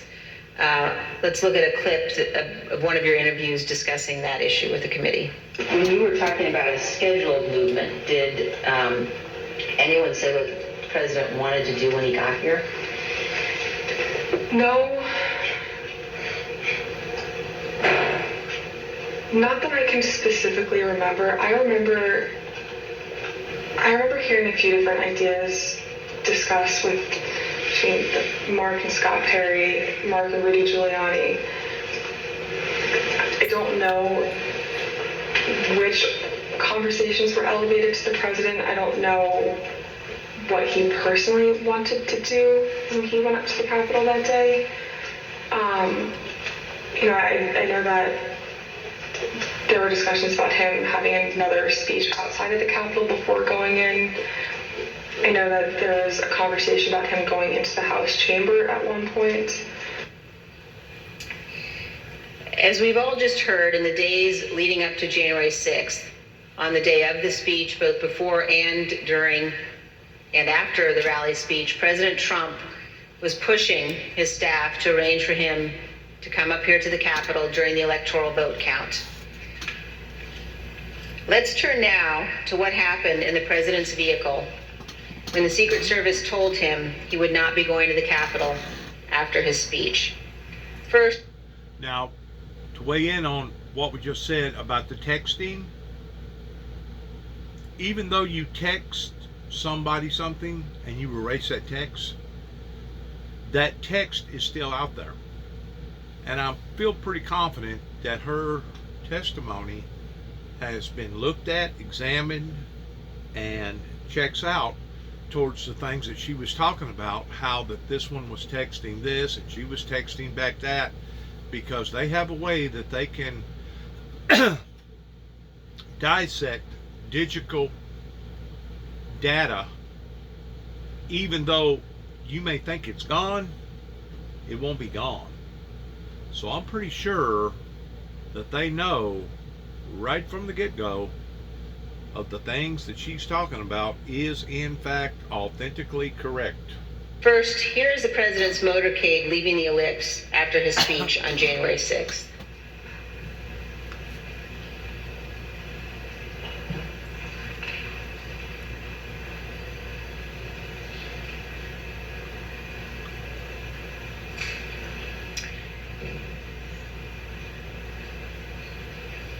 Ms. Hutchinson, when you returned to the White House in the motorcade after the president's speech, where did you go?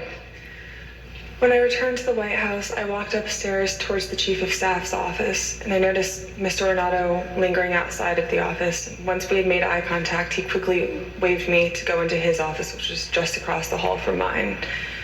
When I went in, he shut the door, and I noticed Bobby Engel, who is the head of Mr. Trump's security detail, sitting in a chair, just looking somewhat discombobulated and a little lost. I looked at Tony and he had said, "Did you effing hear what happened in the Beast?" I said, "No, Tony, I just got back. What happened?"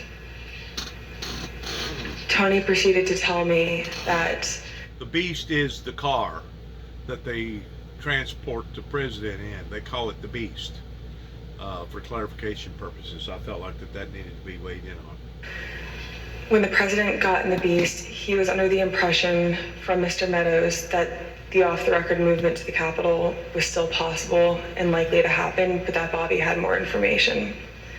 So once the president had gotten into the vehicle with Bobby, he thought that they were going up to the Capitol, and when Bobby had relayed to him, "We're not, we don't have the assets to do it, it's not secure, we're going back to the West Wing," the president had very strong, a very angry response to that. Tony described him as being irate.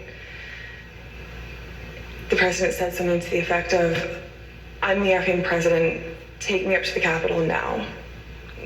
To which Bobby responded, "Sir, we have to go back to the West Wing."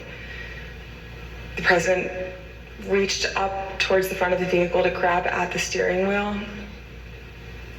Mr. Engel grabbed his arm, said, "Sir, you need to take your hand off the steering wheel. We're going back to the West Wing. We're not going to the Capitol."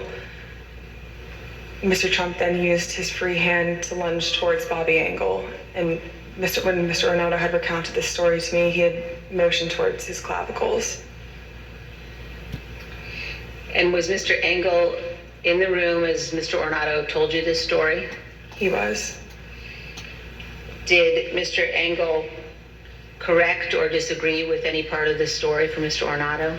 Mr. Engel did not correct or disagree with any part of the story. Did Mr. Engel or Mr. Ornato ever after that tell you that what Mr. Ornato had just said was untrue? Neither Mr. Ornato nor Mr. Engel told me ever that it was untrue. And despite this altercation, this physical altercation, during the ride back to the White House, President Trump still demanded to go to the Capitol. Here's what Kayleigh McEnany, the White House press secretary at the time, wrote in her personal notes and told the committee about President Trump's desire to go to the Capitol after returning to the White House.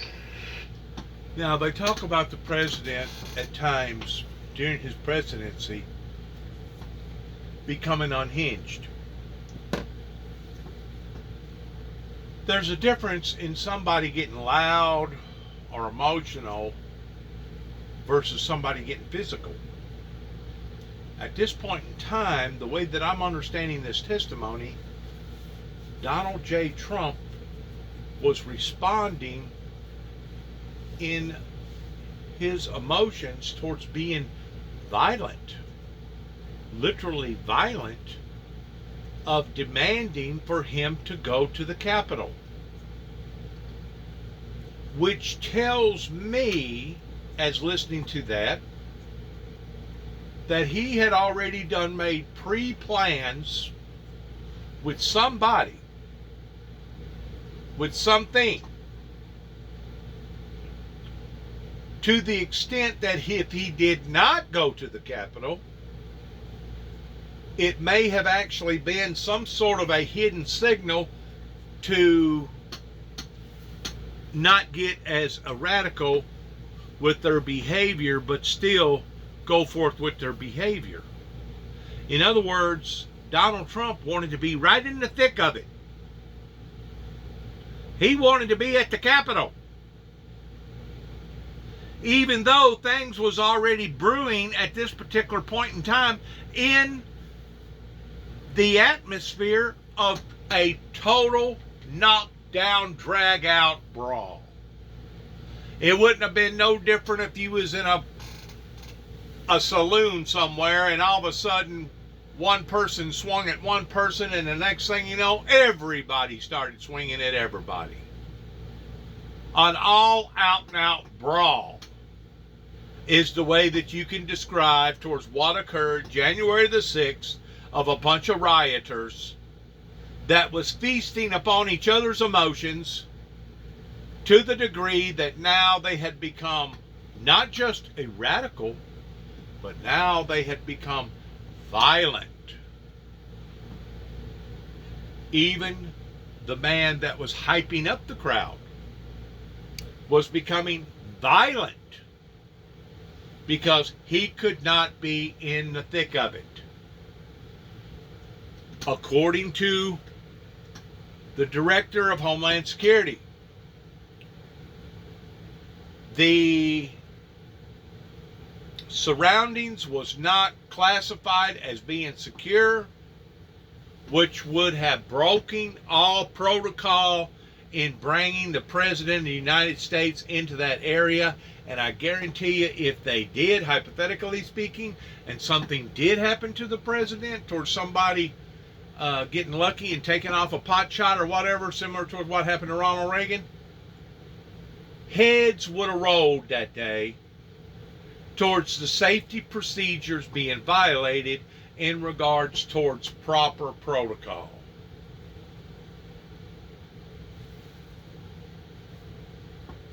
That is intense. When you opponents wanted to walk to the Capitol, was that based solely on what the president said during his speech, or anything that he or anybody else said afterwards? So to the best of my recollection, I believe when we got back to the White House, he said he wanted to physically walk with the marchers, and according to my notes, he then said he'd be fine with just riding the beast. But to the best of my recollection, he wanted to be a part of the march in some fashion. Okay, and just for the record, the beast refers to the presidential limousine? Yes. President Trump did not go to the Capitol that day. We understand that he blamed Mark Meadows for that. Mark Meadows.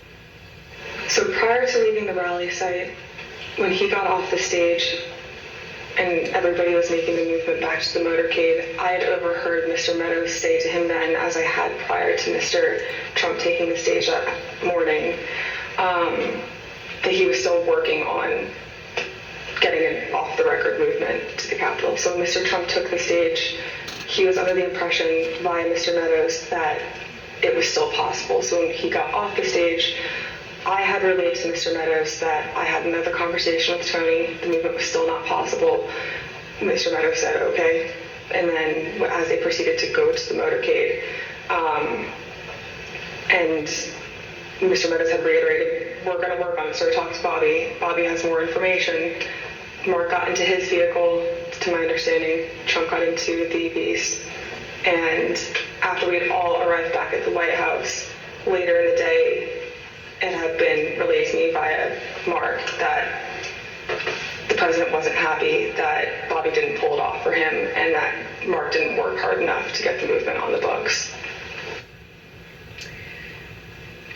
The physical altercation that Ms. Hutchinson described in the presidential vehicle was not the first time that the president had become very angry about issues relating to the election. On December 1, 2020, Attorney General Barr said in an interview that the Department of Justice had now not found evidence of widespread election fraud sufficient to change the outcome of the election.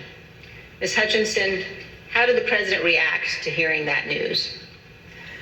Around the time that I understand the AP article went live, I remember hearing noise coming from down the hallway, so I poked my head out of the office, and I saw the valet walking towards our office. He had said, get the chief down to the dining room, the president wants him. So Mark went down to the dining room and came back to the office a few minutes later. After Mark had returned, I left the office and went down to the dining room, and I noticed that the door was propped open and the valet was inside the dining room changing the tablecloth off of the dining room table. He motioned for me to come in and then pointed towards the front of the room near the fireplace mantle and the TV, where I first noticed there was ketchup dripping down the wall and there's a shattered porcelain plate on the floor. The valet had articulated that the president was extremely angry at the Attorney General's AP interview and had thrown his lunch against the wall, which was causing them to have to clean up. So I grabbed a towel and started wiping the ketchup off of the wall to help the valet out. And he said something to the effect of, he's really ticked off about this. I would stay clear of him for right now. He's really, really ticked off about this right now. And Ms. Hutchinson, was this the only instance that you are aware of where the president threw dishes? It's not. And are there other instances in the dining room that you recall where he expressed his anger? There were several times throughout my tenure as the chief of staff that I was aware of him either throwing dishes or flipping the tablecloth to let all the contents of the table go onto the floor and likely break or go everywhere. Basically throwing a tantrum because he couldn't get his way. Wow. Now we know something about Donald J. Trump that we wasn't aware of until now, towards him having tantrums and showing his hostility in a violent type form.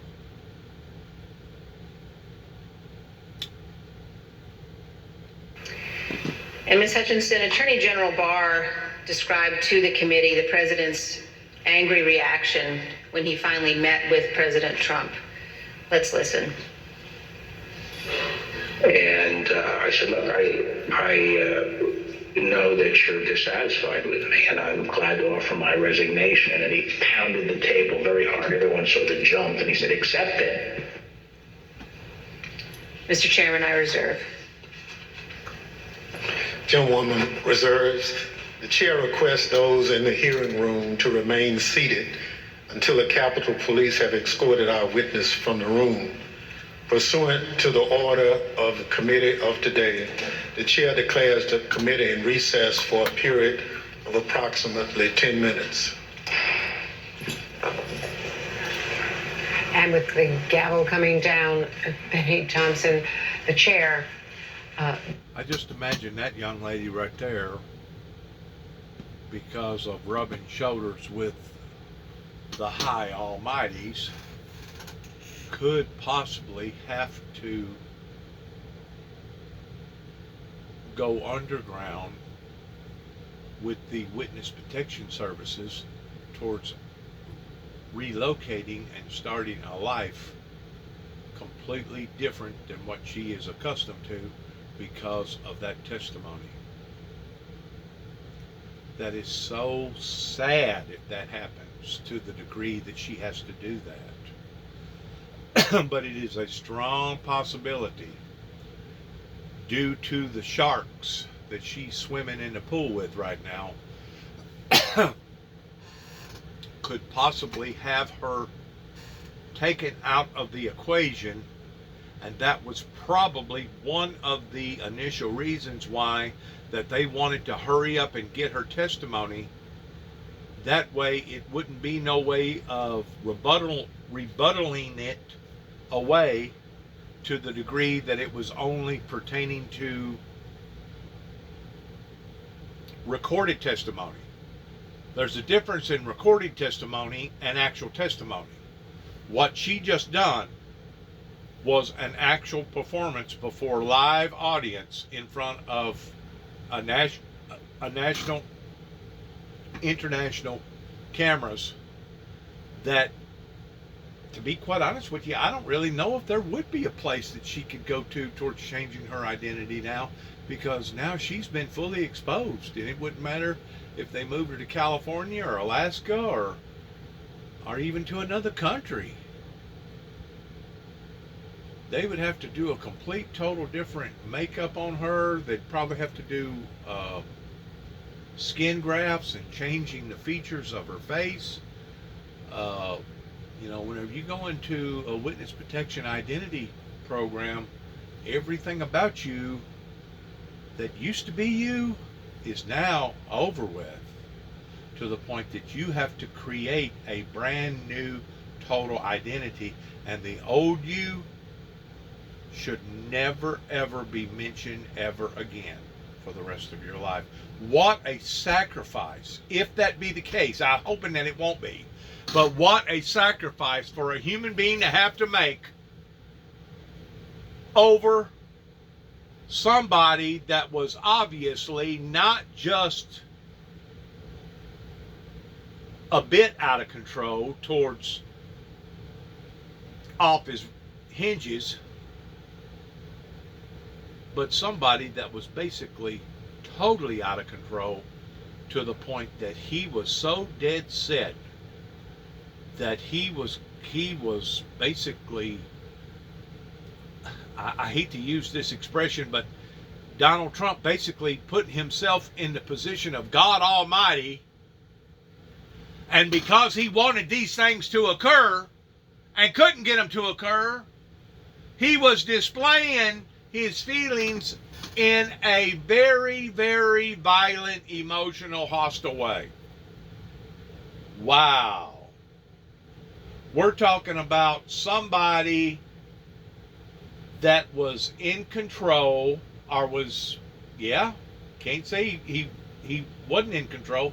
We're talking about somebody that was in control of all of our lives, that was basically in control of the digital nuclear passcodes pertaining to the football, that if somebody would have crossed him and something would have gotten started, God only knows where it would have wound up at. Jesus, sweet Jesus, how close did we come in seeing not only the ending of our republic pertaining to our democracy, but how close did we actually come in seeing not just a president off his hinges, but seeing a president that could have actually caused the death and destruction of millions and millions of people's lives if the worst case scenario would have happened. The only thing I can say is that God was with the American people from the time of the presidency of Donald J. Trump. And don't get me wrong, there was lots of things that Donald J. Trump done that I approve of, pertaining to the way that he changed various things with our military, and our military personnel being able to choose various doctors now, and bringing out pertaining to the inadequacies that was happening with China and our trading partners towards putting tariffs on various countries that basically was taking advantage of the American people.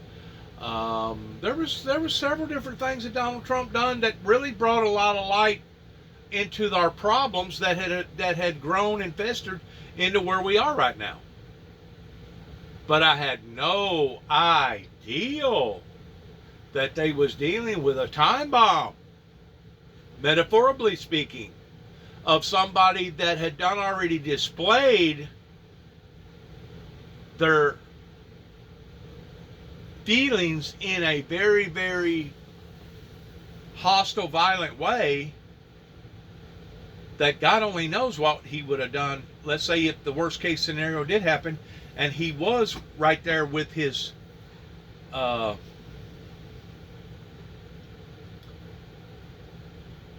I don't even know what position that you would call his commander that would have access to that nuclear football. But God only knows what the heck would have happened if something big would have happened on an international scale, to the point that he felt like that it was deemed necessary to basically annihilate a whole country, or to start a nuclear war.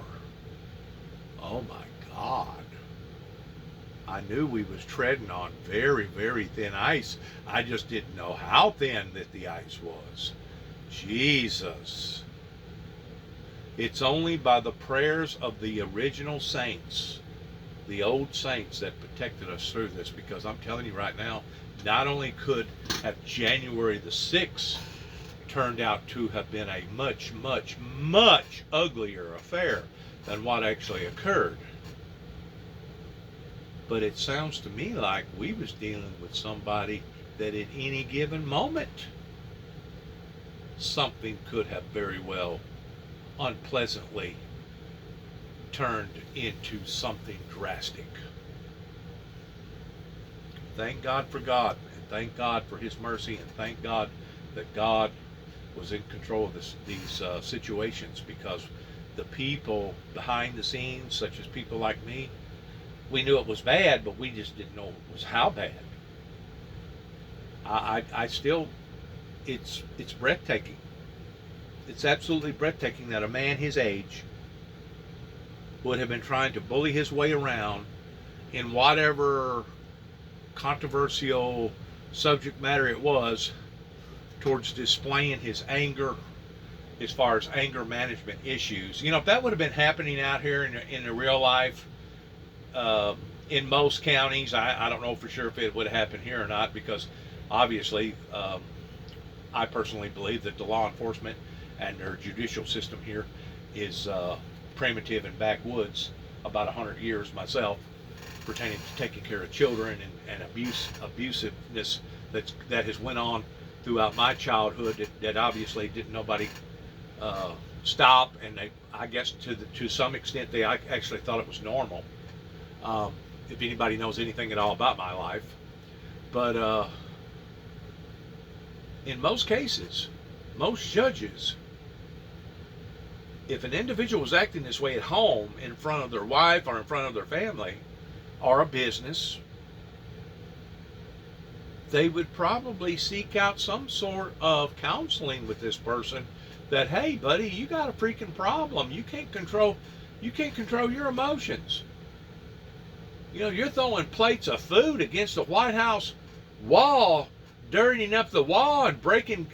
I don't tell them what the plate was worth. Probably the plate itself was worth several $1,000s. May have been a gift from some queen or some king or something from another country. They don't just handle just little finite Chinaware in the White House. They have the best of the best of the best. Who's to say that those plates that he was breaking from time to time wasn't some high dollar historical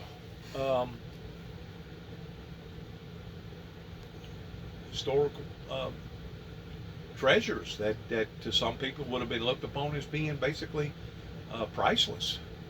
And here this man is throwing them against the wall like they're everyday $2 plates like you'd get down at the dollar store somewhere.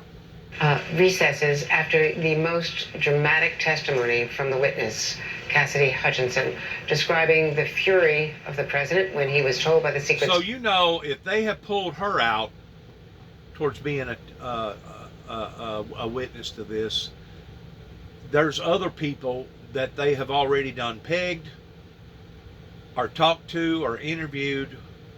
I don't know that they'll go as far as bringing them out into the eyes of the public like this, but you know as well as I do that they're shrinking in on Donald Trump's orbit towards the who, the what, the when, and the why.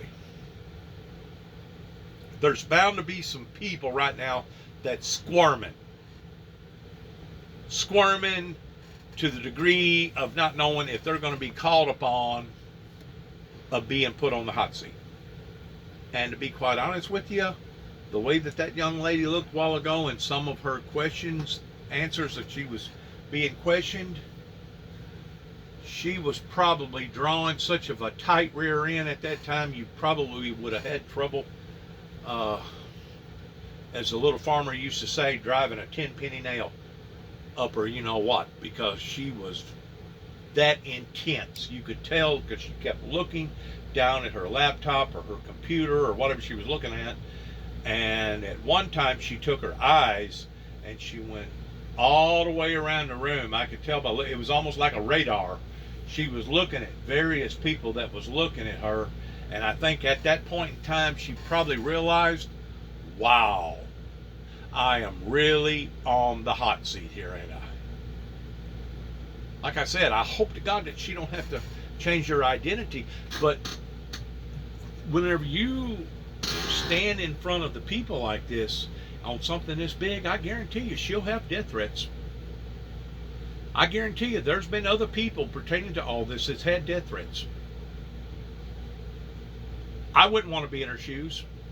And the courageousness that she just performed goes beyond. I'm absolutely speechless in how that she has done this professionally and looked into the eyes of the camera and answered those questions to the best of her knowledge that she can answer. I am speechless in her courageousness towards what she just got through displaying.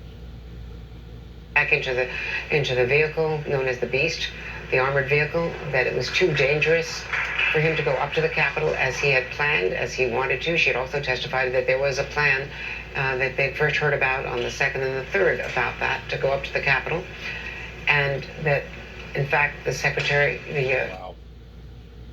No wonder they wanted to bring this into view right away. No wonder it was a special counsel here.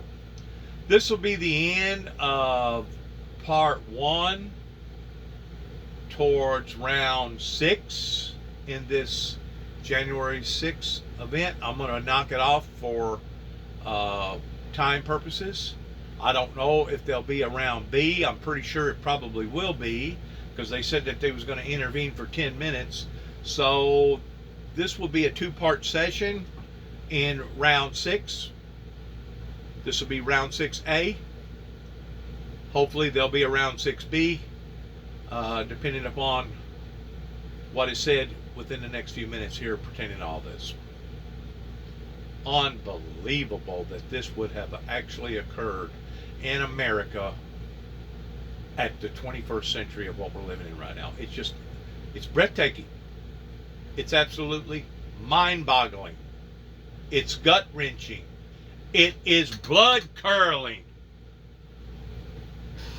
Blood-curdling events that has happened in the United States of America in the 21st century. I just imagine our ancestors are rolling around in their graves, shaking their fist at us up in heaven, saying, what kind of fiasco just got through happening? Sad.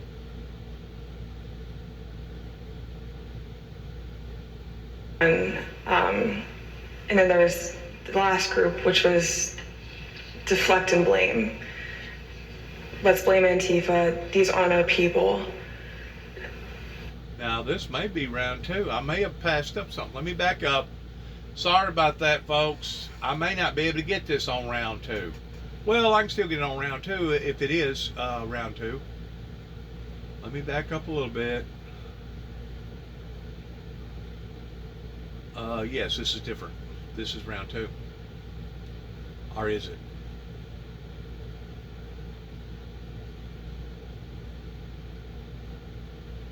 Better if he had called one of Mark's. But I answered the phone and said, 1 sec, Mark. No, I don't think it's round 2. I'm going to go ahead and go forward with this and see where I come up with this. I think they're just bringing up past stuff right now. The media is towards bringing various testimonies out. I hope that I'm right.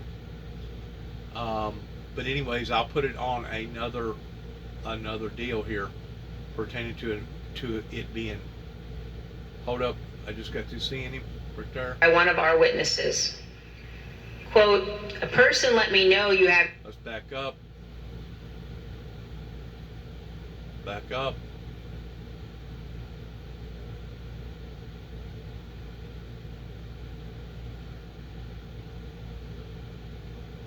Right there. Permitted 10 business days to submit statements for the record. Back up.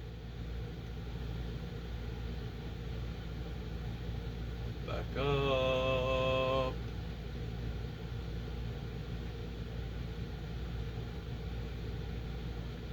I don't know. I'm going to have to get back with you on this because I got to feel this out towards exactly where this is, towards round B, pertaining to round 6 of part B on this particular deal. I haven't had time to research it. I'm going to knock this off and put it on another recording. Thank you.